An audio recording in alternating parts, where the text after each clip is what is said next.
Peggy 18.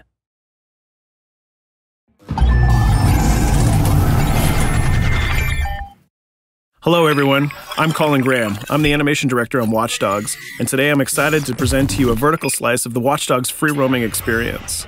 So actually, this is not a mission. Everything we're going to showcase today is completely systemic, and we're free to do as we please. We start off in the wards, the low-income district of our interpretation of Chicago. When creating the world of Watch Dogs, we wanted to stay true to the city and give a unique flavor to each and every neighborhood, not only in terms of the architecture, but also in terms of the people that you'll encounter and what is happening in their day-to-day lives.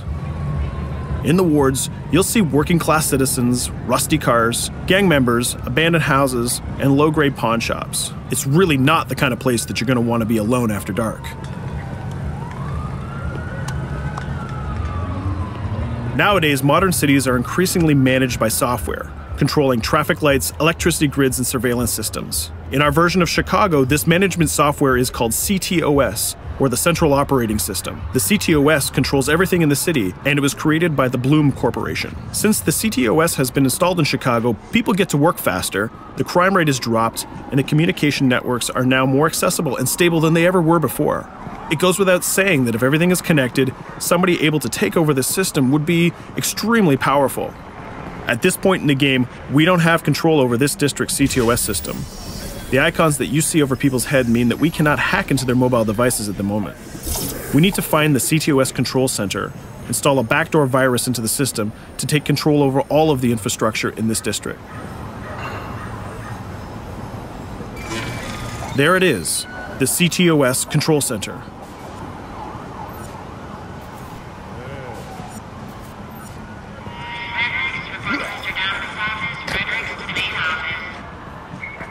Watch it. You're walking someplace you got no business. It's heavily guarded. Let's see if we can find the server access codes from a distance. With cameras, we can explore restricted areas without being spotted, tag different guards, and access details on their lives. What the hell is she doing with that weasel motherfucker? It seems that Bloom employees all have a sort of shady past. There it is, the access code to the server room. Unfortunately, we can't access the server via the cameras. We need to sneak inside. One thing that was really important to us when we designed Watch Dogs was to fully support different player styles. Every situation in the game can be tackled the way the player sees fit. In this situation, we can go all out guns blazing, completely stealth without the guards ever seeing us, or we can hack from a distance without ever setting foot inside the restricted area. Let's hack this forklift. Aiden can use the environment to distract and lure guards. Pretty much anything you hack has multiple functions. So, for example, you could use this forklift to access the roof, or you could use it to create cover.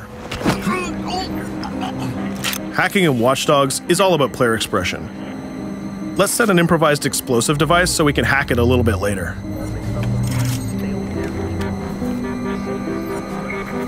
You'll also notice Aiden's low-profile stance. This indicates when the guards are unaware of our presence. We'll try to reach the upper level of the building to see if we can gain a vantage point over our opponents. Everything in the environment can be hacked, so we're going to make some dynamic cover. That's how you spend a day off. Some quality meat. We'll use this forklift to lure the guard towards our IED that we set earlier. Let's see how this plan unfolds. You're working them on.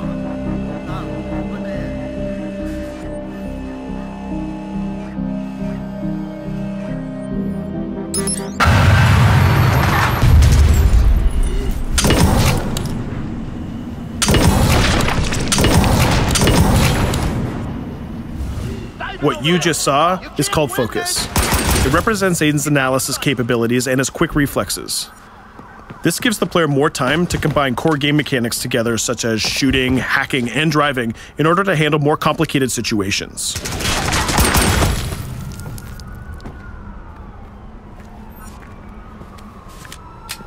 Now we can access that control room.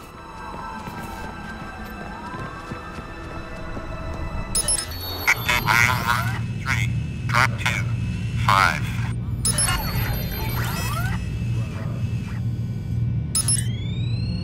Now we'll be able to hack all of the devices connected to the CTOS within the districts. Thousands of cameras, traffic lights, the electricity grid, and most importantly, all of the citizen information profiles. We can also benefit from the Chicago Police Department Crime Prediction System, which uses facial and pattern recognition to spot potential criminals or potential victims. Since this is a pretty rough neighborhood, I'm pretty sure we're going to stumble on some suspected criminal activity pretty soon. And there it is. The system just pushed an alert of a potential crime. We can see the system trying to triangulate the location on our minimap. Take note, this isn't a mission. This can happen anywhere at any time. We've just spotted a potential victim. It's always up to the player if he wants to investigate or not, to take action or not. So let's see how this turns out. Yeah, you're right. Could I just...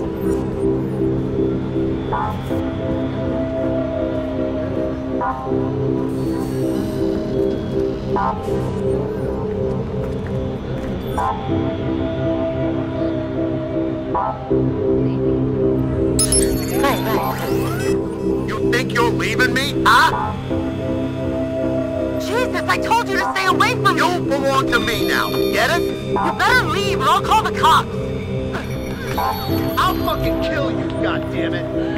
Get off! Yo! That was close. Good thing that we intervened.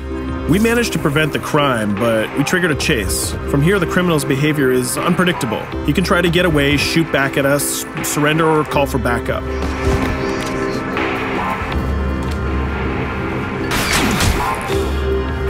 It seems like he decided to get away by car. Let's chase him down. In Watch Dogs, we have a wide variety of vehicles. Each one of them has their own unique properties and handling. Let's see how we can use the CTOS to our advantage to neutralize this criminal and leave the cops to deal with him later.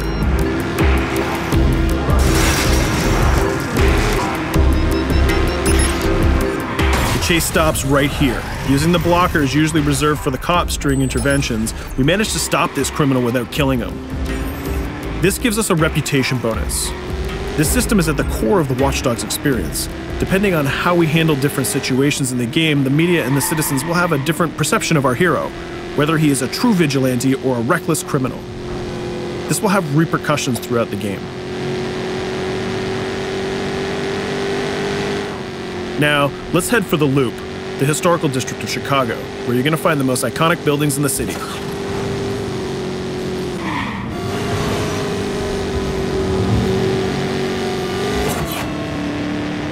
We're going to go to a gun shop to see what arsenal is available for players. The economy is a big part of Watch Dogs. Players will be able to grow their arsenal with weapons and craft their tools in order to increase their power and their hacking abilities.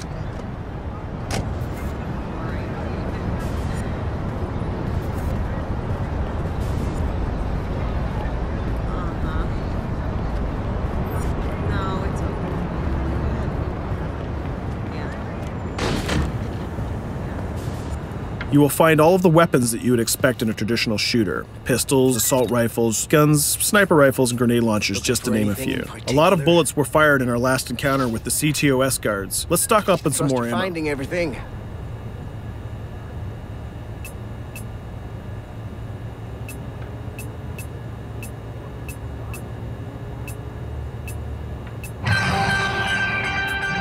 As we mentioned earlier, the media keep track of your actions and the citizens are going to react according to the perception that they have of you. Here, the media is reporting a crime in which you are the #1 suspect. The gun shop owner recognized you and decided to trigger a silent alarm to notify the police. Copy that. Possible wanted suspect presumed armed and dangerous. Police are now trying to locate the source of the threat using the surveillance system in the city, represented by the yellow circles on the minimap. Come in, PH3.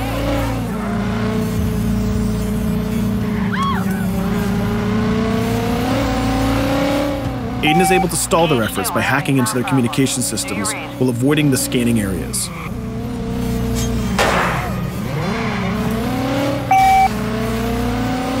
PH units, do you copy? Repeat, squad to all PH units. Once they've lost our trail, we can go back to our activities.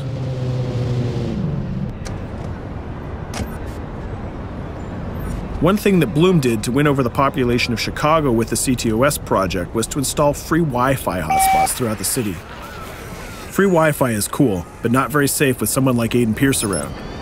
Hacking into this box is going to give us access to every device that's connected to it. So let's see where that brings us.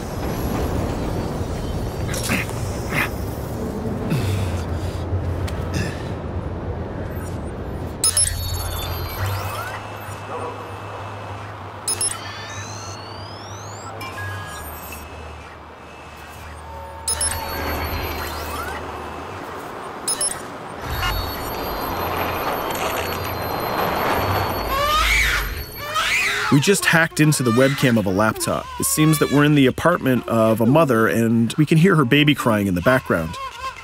Her bank information is in her mobile phone sitting right there on the table in front of us. It's totally up to the player whether we decide to steal it or not. Of course, this won't affect our reputation because nobody can witness this action. Just like in real life, nothing is totally black or white, but rather many shades of gray. This is exactly the situation where we want the player to question his own morality. Let's go withdraw that money. If you think that you're alone, think again. Aiden is not the only hacker in town. Someone's trying to install a backdoor virus on Aiden's phone in order to steal a portion of the information that he's gathered through the game so far. First, we're gonna have to reach the area where the signal is coming from.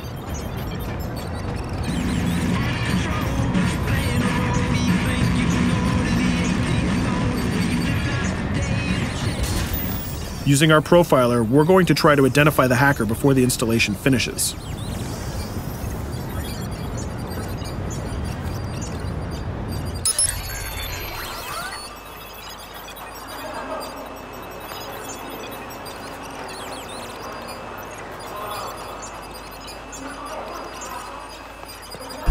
There he is. In Watch Dogs, things aren't always what they seem to be. This is actually another player that seamlessly came into our single-player experience.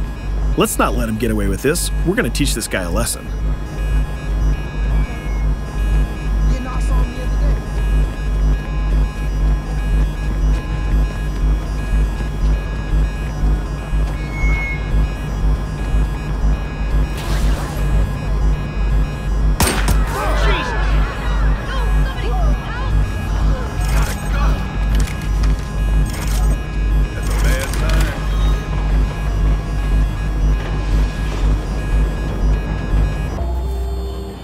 We stopped the hack, but the hacker managed to get away.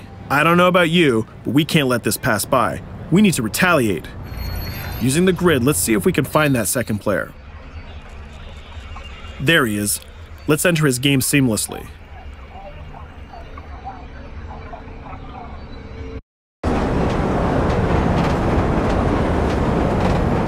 The second player is not yet aware of our presence. If we act carefully, he might think that we're one of the many NPCs in the city.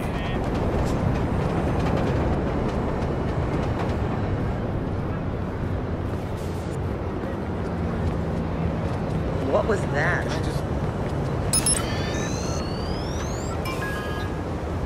So let's find a place to hide and start hacking. What's going on?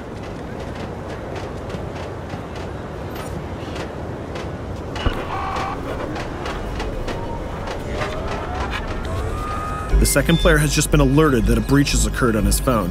He's trying to find us using his profiler.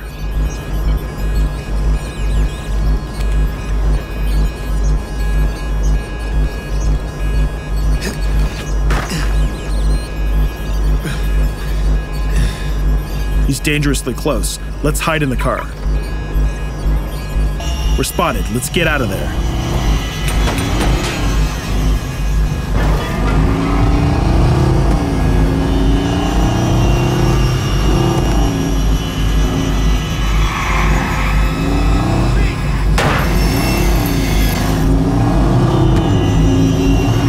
Let's set up an ambush right here. By dragging the other player back here into the alley, we make sure that no civilians get hurt during the firefight. We didn't succeed in hacking the second player, but we did get a little bit of revenge. So that's what we have time for today. We hope you enjoyed our quick gameplay session. Stay tuned for more about Watch Dogs.